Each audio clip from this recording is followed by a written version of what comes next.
the U.S. Embassy in South Africa has confirmed the resignation of Acting Ambassador Donna Brown. She'd been serving as Acting Chief of Mission since the resignation of former U.S. Ambassador to South Africa, Ruben Brigety, in January. Brown was expected to stay in the post at least until the next ambassador arrives.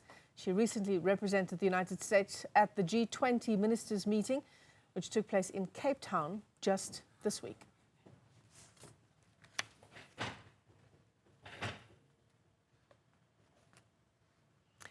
And just in time for the breaking news, Ziyanda Ngcobo makes a magical appearance in court. Our senior politics reporter discussing this development with us.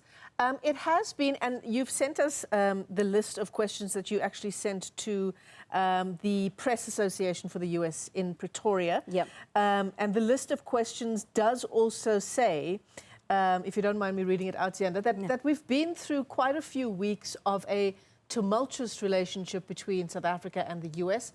Is this just another one of those moves, to paraphrase your question? Yeah. What was the answer to that? I didn't get an answer to that. Yeah. That was a very specific and pointed question.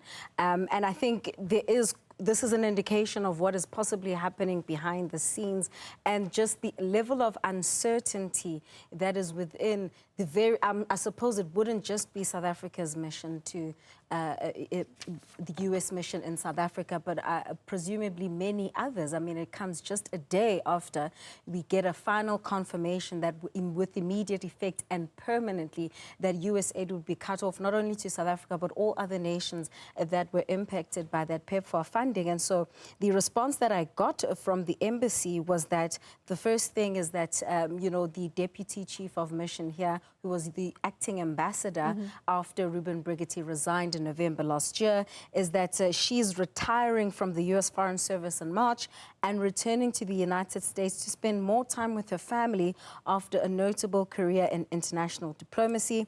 And then in response then, you know, to the kind of work that she did, for 27 years, Brown has served with dedication to strengthen US relationships and partnerships around the world. The US mission to South Africa has thrived under her leadership. I find that quite interesting because actually she only recently arrived. She started serving as Deputy Chief Mission last year in August, if I'm not mistaken. So, and then it says then there's a confirmation as well that Mr. David Green, the current Deputy Chief of Mission in Abuja, Nigeria, is going to serve in the position that Dana now leaves vacant. But certainly, there are a lot of vacancies open. As I've mentioned, Ruben Brigety resigning in November last year, but would take effect only in January this year. Dana Brown stepping in there. So, you know, we're still yet to hear who's going to be our new U.S. ambassador. We've heard rumors that Joe Poplak, who's a South African who used to be Tony Leon's advisor,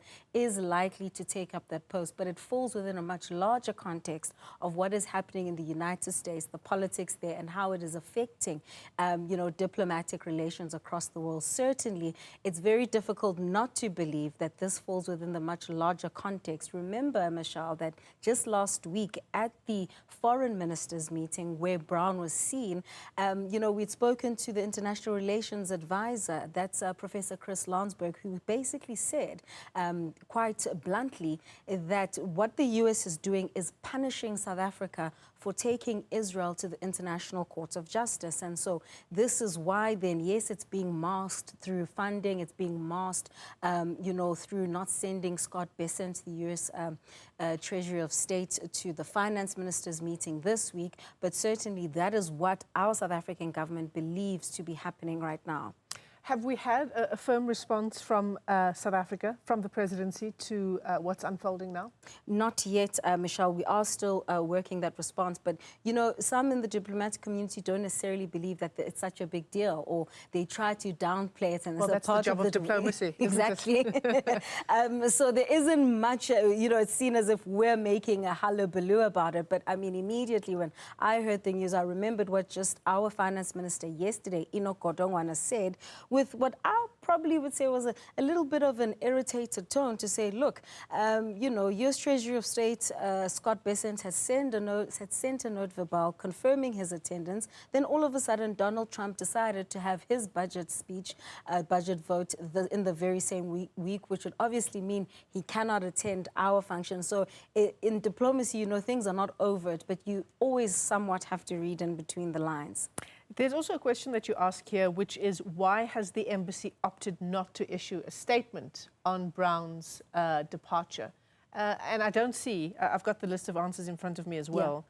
I don't see an answer to that either. Exactly. I mean, it's important to understand why, because you would assume and expect that someone who's an acting U.S. ambassador to South Africa, that, you know, you would get some kind of statement. The same way we got with Ruben Brigety when he issued a statement in November last year saying that he's informed our South African government that he would be resigning and it would take effect from the 1st of January 2025. I wonder then if that has happened or if she's been told to go home and rest and spend more time with her family, because that is what one could easily read in between the lines if there's no statement issued. Because as we were trying to confirm the news, we're told you have to just write an email and actually, you know, write an email with specific questions, and then that would be your form of confirmation, but certainly not a statement, a formal statement that has been issued. What do we know about it's almost a done deal, as far as I know, the incoming ambassador to South Africa? From what I've been able to gather, and I mean, it's possible that there are many different David Greens, but it would seem that it's a former U.S. journalist slash podcaster who is now going to be assuming that position. In a permanent position. And so if you read the last line, the U.S. Department of State has selected. So he's already been selected, and he's the current Deputy Chief of Mission in Abuja, Nigeria. But we don't have, you know, the timelines of when this is going to happen. Is he going to leave then that position in Abuja immediately? Because then it means there would be two vacancies that are open, the U.S. ambassador to South Africa and the Deputy Chief of Mission, following the exits of Brigety and now Ms. Dana Brown. The ambassador position then is open.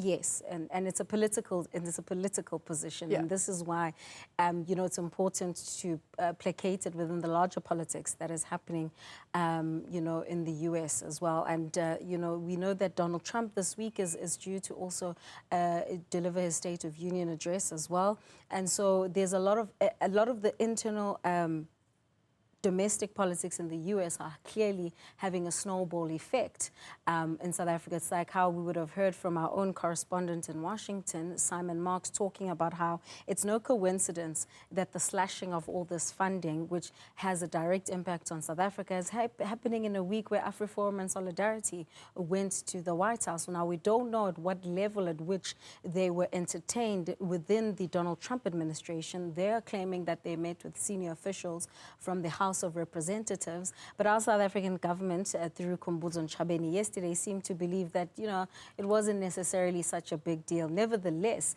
there's no way you can't draw an inference with the timeline and so-called coincidence of events. I imagine your next steps now are to get in touch with the presidency, Ziyanda.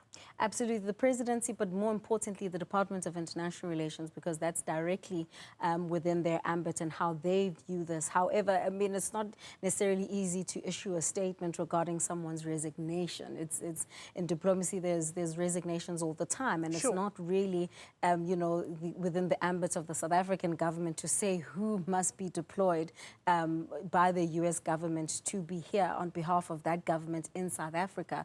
But certainly you would expect that DIRCO is having a keen eye on who is sent to South Africa for the next 4 years. Of course, they'd have to present their credentials before the president to say, listen, present their credentials. And sometimes even that process, you know, takes a while, because then it's the presidency that has to confirm a date and time where there's that event that takes place where ambassadors, they present their credentials before President Cyril Ramaphosa to confirm and state their presence in the country officially. And I suppose, you know, whether it's DIRCO, whether it's the presidency, whether it's the International Relations Minister, Ronald Lamola, it's unlikely that they will play open cards to questions about the optics of a move like this, what it means for US-South Africa relations. It will have to come down to the work of analysts and those who are keenly watching the sector. Absolutely, and I think if you've noticed, if you've seen the line that's been taken by President Cyril Ramaphosa, he's not wanted to be drawn into details, into specifics. The line that's been taken, whether you listen to President Cyril Ramaphosa, Khumbudzo Ntshavheni or Ronald Lamola over just the last 3 weeks, it's we are continuing to engage, we're going to continue with our dialogue, our doors are going to continue remaining open. And so, you know, what this move tells us, though, is that there might be a lot of upset within the U.S. Embassy because of the changes that are on the horizon that they may be aware of, or just the politics that is taking place, starting off with the reaction by the U.S. Embassy when it came to the Land Expropriation Act. Certainly those who've been here in the country long enough, they would understand the nuance and the dynamics that would take place. But we know that this administration doesn't necessarily care about the facts. And if you're going to entertain an overt disinformation campaign by AfriForum and Solidarity, you can clearly see that there's also an alignment in the politics of these two lobby groups and the Trump administration, especially because, Michelle, our government has said that they'd want to send a special envoy, and we haven't heard anything about, you know, our envoy being given an audience with this Trump administration. Yeah, and in the midst of that, the AfriForum Solidarity meeting takes place. Ziyanda and Ngcobo, thanks very much for coming into studio. It is news just in, and very difficult to look at this news just in without the context of everything that's happening insofar as South Africa-US relations are concerned.